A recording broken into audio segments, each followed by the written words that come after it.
ഇത് കണ്ടോ, ഇന്ന് നല്ല സൂപ്പർ ഒരു മഷ്റൂം കറി അങ്ങ് ഉണ്ടാക്കാം കേട്ടോ. അതിനാവശ്യമായ ഇൻഗ്രീഡിയൻസ് എല്ലാം ഞാൻ എടുത്തു വെച്ചിട്ടുണ്ട്. ഇനി ഒരു പാൻ വെച്ച് അതിലേക്ക് ഓയിൽ ഒഴിച്ച് കൊടുത്തിട്ടുണ്ട്. അതിലേക്ക് 1 സ്പൂൺ ജീരകമാണ് ഇട്ട് കൊടുത്തത്. പിന്നെ വെളുത്തുള്ളിയും ഇഞ്ചിയും ചെറുതായി ചോപ്പ് ചെയ്തിട്ട് വഴറ്റാം. പച്ചമുളകും ഇട്ട് കൊടുത്തു.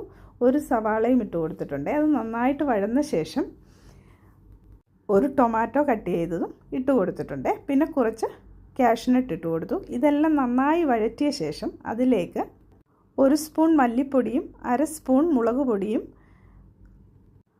1/2 സ്പൂൺ ഗരം മസാലയും ആവശ്യത്തിന് ഉപ്പും മഞ്ഞൾപ്പൊടിയും ചേർത്ത് പച്ചമണം മാറുന്നത് വരെ ഇതൊന്ന് വഴറ്റിയെടുക്കാമേ.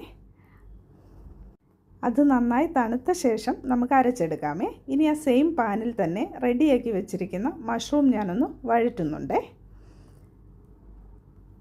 കുറച്ച് ഓയിലൂടെ ഒന്ന് ആഡ് ചെയ്തിട്ട് ഇത് നന്നായിട്ടൊന്ന് വഴറ്റിയെടുക്കുന്നുണ്ട്. ഇപ്പോൾ നമ്മുടെ മസാലയൊക്കെ ഒന്ന് അരച്ചെടുത്തിട്ടുണ്ട്. ഇനി ഈ മഷ്റൂമിലേക്ക് നമുക്ക് അത് ചേർത്ത് കൊടുക്കാമേ. എന്നിട്ട് ആവശ്യത്തിന് വെള്ളവും ചേർത്ത് അത് നന്നായിട്ട് അടച്ചു വെച്ച് നമുക്കൊന്ന് വേവിക്കാമേ.